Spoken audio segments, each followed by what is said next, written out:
Welcome to Status Secure, the weekly cyber threat briefing for executives who refuse to operate in the blind. Hosted by the Watcher 6 Collective, uniting former Army Special Forces and Naval Special Warfare Communications operators, alongside an industry-leading CISO nominated for Cybersecurity Woman of the World.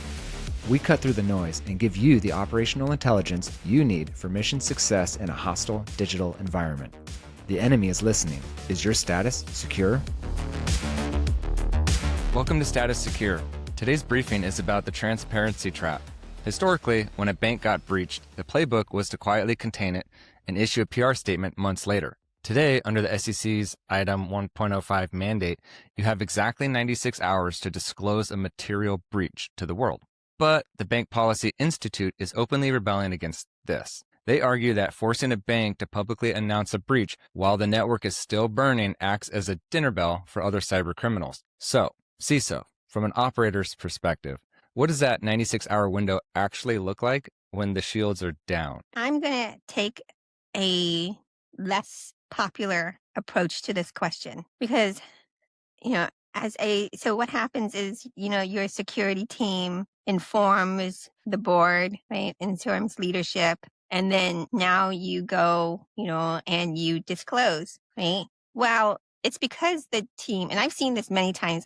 I've done all kinds of exercises with incident command folks, and most of them do the same thing, which is as soon as they find something, they start notifying leadership. The problem is that they don't understand what the regulation says, what the legal requirements are. What you want to do is you want to do this. You want to make sure that whoever your security, your cyber leader is, that they understand what the regulation and what the requirements are. It says that you must notify upon material breach. That word material is extremely important. So what you want to do is you want to take that, you want to take the time. I mean, first of all, as soon as you find something, unless you're hunting, unless you are leaving it open to obtain more evidence to take whoever it is to court to get the maximum penalty possible. Unless you're doing that, close your hole, close that vulnerability, bit, right? And then start doing your forensics, right? Like, don't keep it open. Don't notify your leadership, and it's still open. I would say that a lot of, if you do that notification, most threat actors are just going to try it. They're just going to try it because they don't know how mature your organization is, right? So, so I do understand why banks are like, we don't want to have to disclose this, right? Because they feel like from a leadership, hey, our defenses are currently compromised and our IT team is distracted, right? Because they're busy doing the work. You just need to understand and agree internally. When is material? When have you really identified a material event? So that's where kind of the SEC, demanding precise, legally binding public disclosure. And when the technical team, actually has the information, like, when do you really disclose? You need to follow the law, but you also need to understand what the law actually is requiring. So when we were talking about this topic, you had brought up some examples that have happened before. And so could you kind of touch on those of how other companies in a situation, for example, you brought up CrowdStrike. So could you touch on like the way they did it and maybe the way another company has approached this kind of situation? As I mentioned, I've seen them do a lot of different timing in their notification. CrowdStrike they did the right thing, right?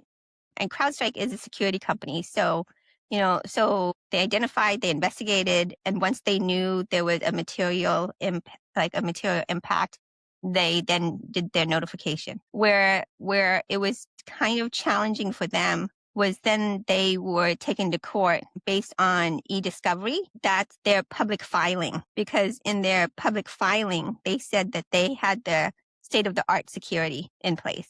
I don't know if you remember that when we talked about it, but really it was their public disclosure because, their public filing because, but who's gonna file a document to SEC when they want to go public that says our security is average. Nobody's going to say that. And then state of the art. I mean, that is open to interpretation.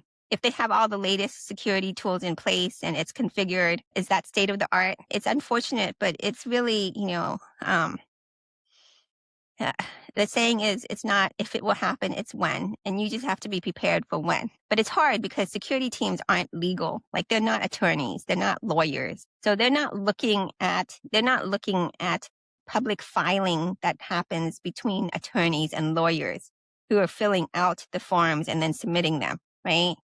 They may quickly review the security statement and just say, yes, we agree with it, or no, we don't. But the security statement is, again, if we have state of the art security, some kind of statement like that. And from the security team's perspective, that is true, especially if they are trying to secure the perimeter and putting in security controls. Where it was kind of challenging was that during e-discovery, they found internal communication that said there were vulnerabilities, there were controls that weren't operating as effectively as they should have. People knew about that.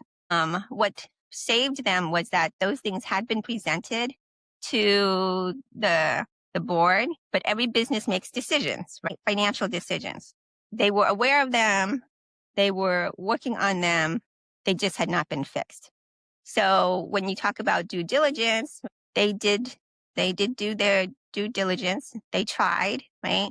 And sometimes, again, when a security leader goes to the board and talks about security requests for funding for additional resources, the board, the senior leadership has to make a decision. Do I give this money to security, or do I spend this money on things that are revenue generating? And we talked about that before. So this is where it can be really challenging. As a security person, unfortunately, you have to really read and understand all of your regulatory and legal obligations. You just need to understand it so you can work with your internal legal folks to ensure that you can support any statement. So if you say, hey, we have state-of-the-art security, what does that mean? What is your definition? And make sure that's documented. Like, why did you put that in your public filing? Yeah.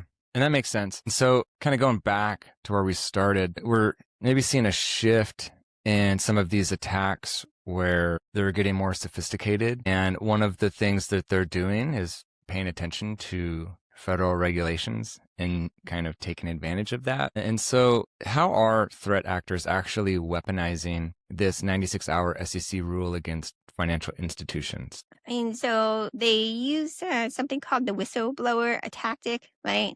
So like groups like Black Hat, some other ransomware groups that are infamous, they pioneered this, which is they monitor a company's SEC filing. So let's say they breached a company, right?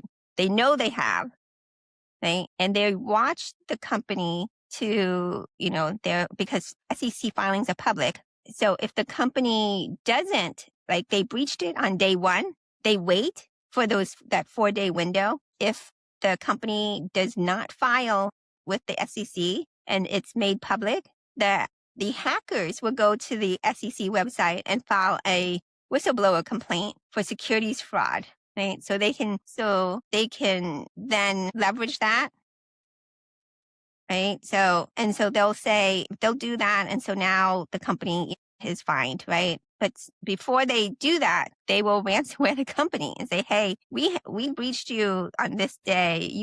We noticed that you didn't file with the SEC, and they'll calculate it. Pay us this amount of money because it's less than if we were to inform the SEC. And then you're going to get fined even more by the federal government. And it's going to be even worse because when SEC does their investigation and fines you, it's all public. That makes sense.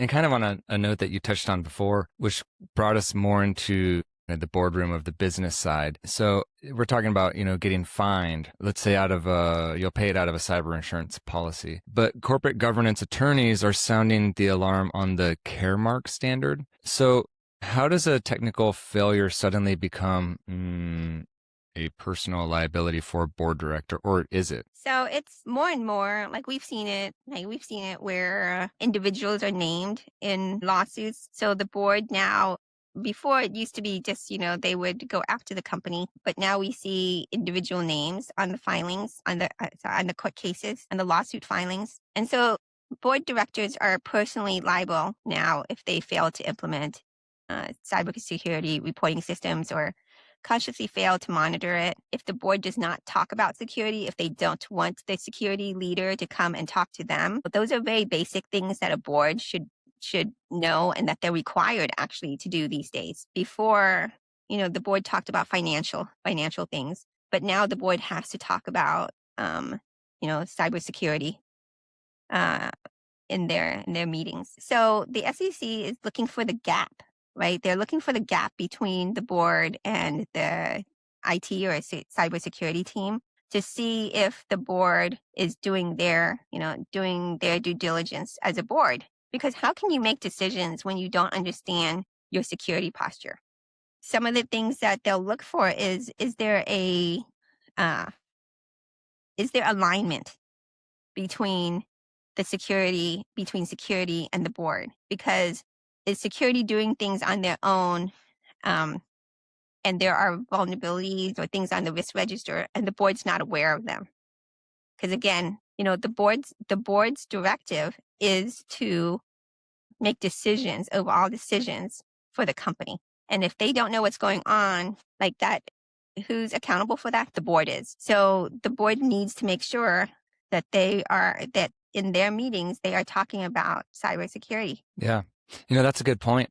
I wonder if maybe you can segment out, or maybe we can sort of segment out the sophistication of some organizations' boards, right? Because you're going to have those who know what they're doing. They've got all this legal counsel. They're like up to date on all of these specifics and requirements. And maybe you have some younger companies or just smaller ones that aren't have as much resources. And so is this something that you maybe have thought about or seen where this isn't talked about? Is that like maybe a vulnerability spot in your estimation of, hey, maybe like sometimes we don't target the people we know. For example, I'm walking down the street and I'm going to break into a house, like the one with all the security systems and the security perimeter and all this stuff. Like I may not break into that one, but the few houses down the street, the one that doesn't have cameras or security guards, and they just have one lock, like that would be an easier hit. So does that open up a door of maybe a thought process of, hey, there are maybe some companies out there that might be opening themselves up to more vulnerability? Because even like, and I know this maybe has transitioned, it's not necessarily about like the board, but it just kind of made me think that if we're not talking about it with our board of directors now or our leadership, maybe we're also not doing things within the organization to keep us secure, which allows the doors to be open or maybe easier to succumb to an attack. Is what I'm saying make any sense? Is that kind of like a thought process that you can run with there? Yeah, it does. I mean, that's why like SEC, there's know that they made it a requirement. They actually made it a requirement that you are required to have somebody on your board now with security experience. Like you're required to. I don't know how many companies have actually, complying with that. But I do know, because I see it, that there's a whole bunch of like requests for people, for a board. When they're looking for board members now, they're looking to see if somebody has some cyber experience in their background. If you don't have somebody on your board with cyber experience, you need to get someone. Like you need to add it. You need to replace a board member or add a board position. Right? That's actually one of the requirements now. So you need to do it. And it's what you said, right? Like it's how fast can that house get a cyber person on their board? Right? Because they're looking. And this kind of talks about the culture of the company, because top down culture starts from the top and it goes down, right? Like what kind of leaders you have. So if you make cyber important at the top, that direction goes down to the teams as well and then comes back up. So definitely houses that don't have any cyber leading, leading them are going to be a little, for threat actors, bad actors and threats to, it's going to be a little bit easier. They're going to keep knocking. And then when they find a house that doesn't have a strong leader, right, in security, they know that, hey, this house probably doesn't have, like special locks that biometric locks, that this house, might have a back door open, right? Because nobody's checking for that. So yes, absolutely. Absolutely. That makes sense. So we're giving we've hit on a few points, and if we can kind of gather some of the topics we've discussed and wrap them in action steps, or as we call it, our marching orders for the listeners here, we'll just hit some points of the clock is set for 96 hours. Threat actors are filing SEC complaints against you. There's personal liability on the table, right? There's someone on your board's got to have security experience. So where do we start? What are some of these marching orders that people can take after listening to this and kind of go and assess their organization, right? Go and kind of see if they're doing these things, and if they're not, they can start implementing. Yeah. The first one is, and I talked about it earlier, is immediately, you don't want to wait for a breach to figure out what material means to your organization. What you want to do is sit down with your legal team, with your security IT and your board, and define, right, your thresholds for reporting.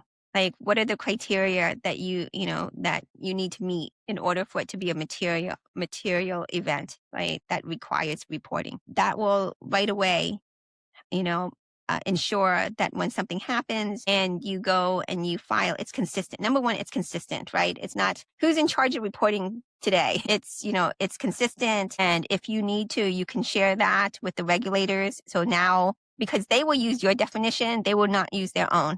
Right? They will come in and ask you, like, okay, why did you choose to report this at this time?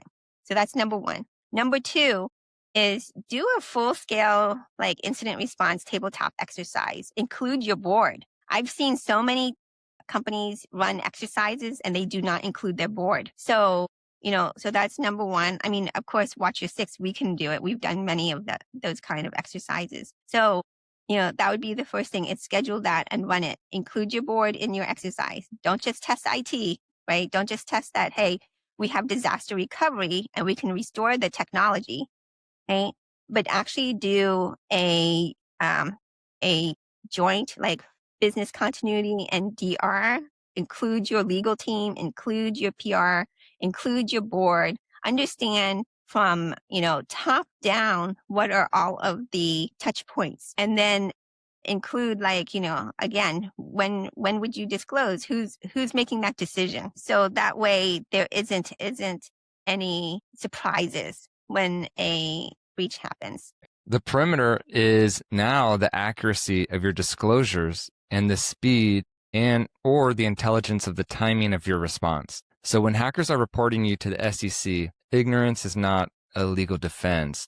It could be seen as an admission of guilt. So mission success is about audit readiness before the fire starts. So let's go ahead and execute to the standard, and we'll see you next week. Mission success isn't about luck. It's about preparation. You've heard the intel. Now, go put it to use. If you need to verify your security posture, I've established a secure line at watcher6.com/secure.